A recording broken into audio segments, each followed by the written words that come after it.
Welcome to Carsimply News. Akio Toyoda, the face of Toyota, is at the center of a corporate shakeup that has sent shockwaves through the industry. Is the hybrid era about to dominate the road? Toyota just dropped a truth bomb on the EV industry, and we've got the details. The Japanese giant just reported a whopping $76 billion in net income for the fiscal year ending March 2024. That's a significant jump compared to the previous year. This financial windfall is likely due to a combination of factors, including a strong global demand for their vehicles and the weakened Japanese yen.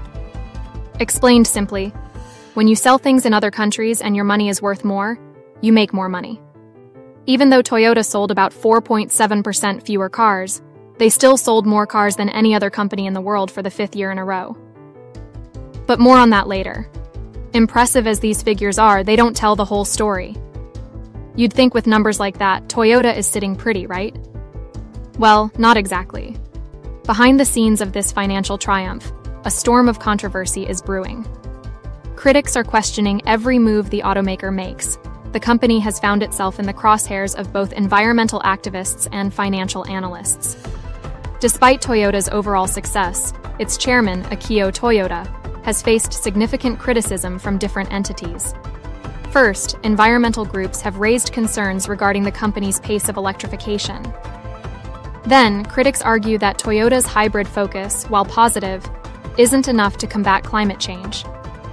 They believe the company should prioritize electric vehicles. They contend that a more aggressive push towards fully electric vehicles is necessary. Finally, financial stakeholders, including shareholders, have also expressed dissatisfaction with Toyota's EV strategy. They fear that the company's slower transition compared to competitors could jeopardize its market position in the automotive industry. Well, Akio Toyoda thinks differently.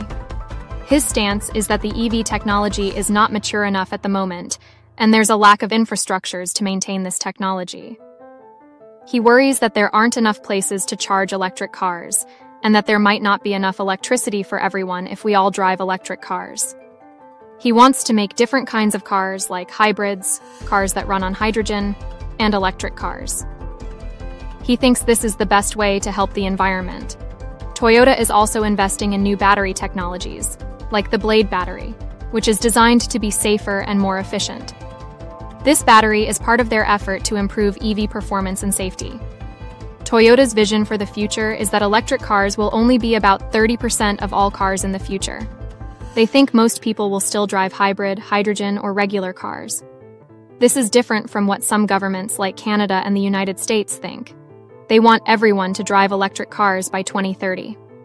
While Toyota adopts a more diversified approach to automotive technology, focusing on hybrids and hydrogen fuel cells in addition to electric vehicles, other industry giants have taken a different path. In the past few years, Ford and General Motors, two of the biggest American car companies, have invested billions of dollars in new technologies, especially electric vehicles. They wanted to be leaders in the future of cars, which many believe will be electric. This means they spent a lot of money on research, building new factories, and developing new electric car models. Despite their big investments, the profitability of these companies has been mixed. Ford has seen some success, especially with its electric trucks like the Ford F-150 Lightning. However, the overall profitability has been challenging because developing new technology is very expensive and takes time to pay off. On the other hand, Toyota has taken a different path. Instead of focusing heavily on electric vehicles, Toyota has continued to invest in hybrid technology. Hybrids use both a gasoline engine and an electric motor, which makes them more fuel efficient than traditional cars, but not fully electric. Toyota's strategy has been quite profitable. By sticking to hybrids and improving their existing technology, Toyota has managed to keep costs lower and maintain steady profits. They didn't have to spend as much on new factories or research as Ford and GM did. This strategy, while profitable, has positioned Toyota differently in the rapidly evolving automotive landscape. What do you think about Toyota's strategy? Let us know in the comments below. And while you're there, don't forget to give the video a thumbs up. Given Toyota's financial success and seemingly steady course, one might wonder why the company decided to shake things up at the top. After all, if everything was running smoothly, why would they need to change CEOs? The answer lies in the rapidly evolving automotive landscape. Let's examine the factors that led to Akio Toyoda stepping down and the challenges Toyota faces going forward. Akio Toyoda, the grandson of the company's founder, stepped down as CEO in April 2023. Mr. Toyoda felt that he was getting too old to run a big company like Toyota. This leadership change was largely attributed to the need for a fresh perspective to guide the company through the rapid shift towards electric vehicles. He thought younger people would be better at understanding what younger customers want, since their tastes are different. So he wanted a younger team to take over and handle the big challenges that the company would face in the future. Koji Sato, previously the president of Lexus International, assumed the role of CEO. While there was opposition from some shareholders, it was announced on June 18, 2024, that Akio Toyoda remains a powerful figure within the company after being re-elected as chairman of the board. His experience and vision continue to shape Toyota's future. Now let's talk about challenges and changes. While profits are up, the pressure is on to electrify their lineup. Critics argue Toyota is falling behind the competition, but the company insists it's not time to hit the gas pedal just yet. Toyota, like many automakers, faced production challenges due to the ongoing global chip shortage. These computer chips are crucial for modern vehicles, controlling everything from engines to entertainment systems. The pandemic disrupted the chip market, with demand for electronic devices skyrocketing while car production slowed down.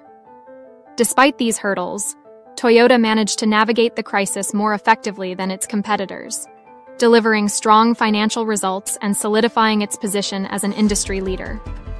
As mentioned earlier, Toyota still sold fewer cars this year than last year. This is in part because other car companies, especially EV car makers in China, are selling their cars for less money.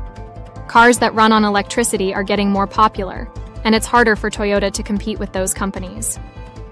In related news, something big happened last fall that changed things for car workers.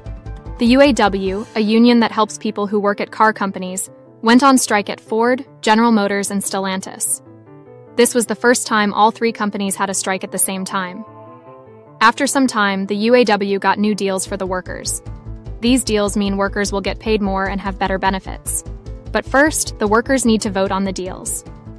Toyota saw what was happening and decided to give its workers more money too. Other car companies did the same thing. The UAW wants to help even more workers at other car companies, including Toyota. What happened with the UAW made car companies think about how they treat their workers. But as the automotive industry grapples with increased competition from electric vehicles and rising labor costs, even industry giants like Tesla are facing unprecedented challenges. Tesla's dominance is facing unexpected roadblocks. From safety concerns to workforce changes, the electric giant is making headlines. Don't miss our exclusive coverage. Click on the video on your screen to learn more on the Cybertruck recall and more. Make sure you subscribe for more car news videos simply explained. We really appreciate your support. This was Car Simply.